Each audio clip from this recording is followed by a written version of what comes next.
What's going on, you guys? Nick here with Nick Strength and Power. I've got a couple of interesting stories for you guys today. First up, I wanted to go over the 212 Olympia scorecards just to give you guys some of the placings that were outside of the top 5 because the 212 portion of the show was so short last night. You didn't really get to see the routines of anybody that was outside of the top 5. So a lot of people were wondering about Keone. Keone wound up in 6th place. Now, personally, I still want to see the scorecards with the actual prejudging and finals breakdown scores because, unfortunately, these don't have that on there. And the reason I want to see that is because, honestly, I think at prejudging, most people had Keone 4th or higher. I think it was pretty agreed upon that Keone was really in that conversation, and the call-out seemed to demonstrate that. Then he got dropped 3 placings at finals, and granted, I do think he was sharper at prejudging than he was at finals, but I am curious why he got knocked so many placings in just one day. It is, I would really like to see those scores. That was one of the results that I was the most surprised about. So again, you had Kareth Baggio in 7th. In 8th place, you had Felipe Moraes. In 9th place, you had Brian Balzano.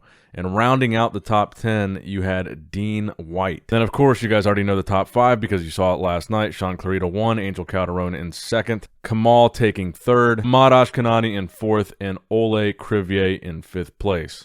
Now, let's talk about Ramy again. Ramy just posted an update from his hotel room. And Ramy, this is a very controversial Olympia for Ramy. The fans seem very divided. A lot of people are saying he's losing this Olympia. A lot of people are saying he's winning this Olympia. I did a poll that ended up getting 50,000 responses based on the first call out. Who did you guys have winning the Olympia?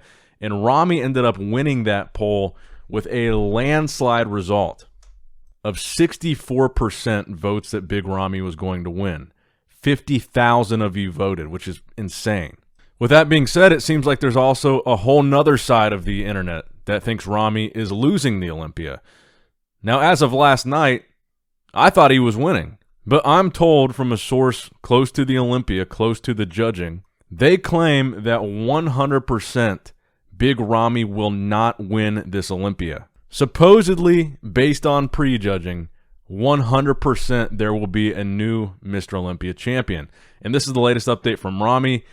Does he tighten up for finals? Is there anything he can do to still win the title? Based on what I'm hearing, supposedly not. I think the main issue apparently is this scar tissue in his legs, the lumps in his glutes and his quads. I think that's the main reason why it seems that they're saying they're not going to give it to Ramy, which would mean if that's the reason they kept Ramy on the end, and my theory was wrong, that they weren't doing that because they just wanted to compare everybody else and that they knew Ramy was winning so they didn't need to move him, then that means this show is likely between Hottie and Derek Lunsford. If I had to put my money on it, if Ramy's not winning supposedly, who the new Mr. Olympia would be, if I had to guess, I would say Hottie. I don't know. I'm really actually pretty surprised. If it weren't for these lumps, would Big Ramy be winning this show? Is that really like the main reason? Is that the only reason that he's going to lose? But that's what I'm being told. 100% Ramy will not win this Olympia. We're going to find out tonight what happens, and this makes it even more exciting because it's just, this is such an interesting Olympia. There's so many interesting elements about this. All these newcomers, and now they're saying the champ is going to be dethroned, and we don't know by who yet. I'd say it could be Hottie, it could be Derek, it could be Nick. I still don't really think Brandon is in that conversation to win. I think if anybody is pushing and anybody is likely to be the new champ, I'd say it's probably between Hottie, Derek, and maybe Nick. It's going to be a really close one. I wouldn't be surprised if Ramy still wins and retains his title. And now I won't really be surprised if Ramy doesn't win. I will be shocked if Ramy is in like 6th place or lower. That would shock me if they moved him down that much because honestly, I don't think he looked that bad. Aside from the lumps, which otherwise weren't really visible on the live stream, they were mostly visible on the HD pictures after the fact. And I guess he had like some wrinkly skin. His abs look kind of weird, I guess. I don't know. I just didn't think Ramy was that noticeably off that for a reigning Mr. Olympia, they would knock him back 5 placings. I'm still shocked by this. But that is the intel I'm getting, is that 100% Ramy is not winning this show. But feel free to debate that in the comment section below. Do you guys think Ramy's winning? Why or why not? And if you don't think he's winning, Let me know. I'm very curious. I was reading some of the comments on the last one. There's some great debates about this. A lot of people think Ramy hands down has it, and a lot of people hands down think Ramy is out. It's a very, very competitive debate right now, very competitive Olympia. Will there be a new Olympia champ this year? Is Ramy's reign done? That seems to be what a lot of people think. Or does winter continue? Let me know in the comments below. Now, next up in the news, we got a pretty long post from Iain Valliere seemingly accepting his placing. It looked like, based on the call-outs, he's going to be around 10th. He even said in his post here that he thinks it might be 10th to 12th, and he talks about how his individual presentation was awkward and clunky. He feels like they overall just missed the mark. He said he's happy with his muscularity and overall condition, but he doesn't feel like he showed the best version of himself. And he says it's very hard for him to accept, but he wants to be accountable.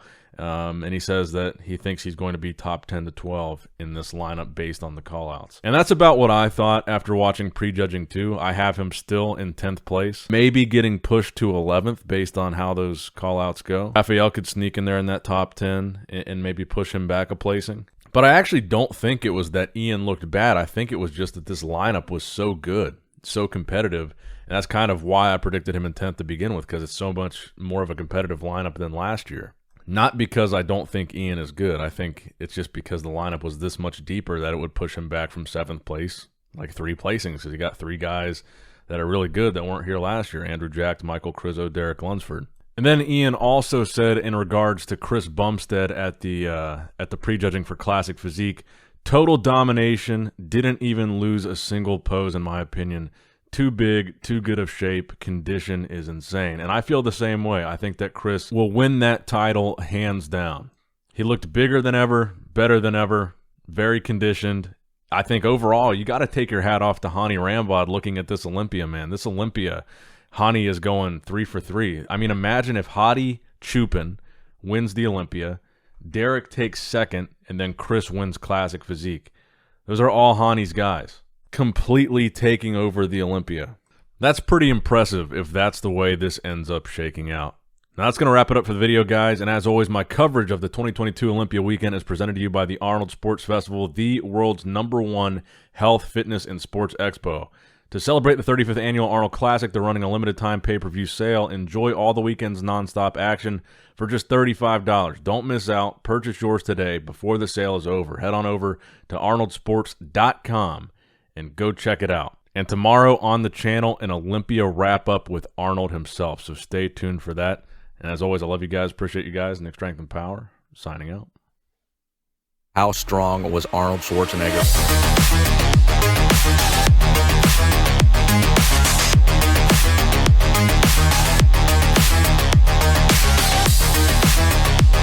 Let's do it. I think that every bodybuilder has something unique. If it is the pose off, or if it is a certain pose that really closes the deal. I think the action is a lot of it in a combination of symmetry, of size, muscle separation, definition, and the performance, so that you can show all of this quality that you have. Because they have a lot. All right, guys, don't forget to click that like button and subscribe to this channel if you enjoy the content. Also, check out my Instagram at NickStrengthPower, my Facebook page, which is simply Nick Strength and Power, my secondary YouTube channel, Nick Strength and Vlogs, for vlogs and bonus content that you will not see on this channel. And consider subscribing to my third YouTube channel, Nick Strength and Pokemon, which is all things Pokemon and trading card games, completely unrelated to this channel. So if you're into that, give that one a look. And all links to merchandise and social media will be in the description box below. If you guys want a Nick Strength and Power t-shirt, that will be in the Shopify link below. Have a great day.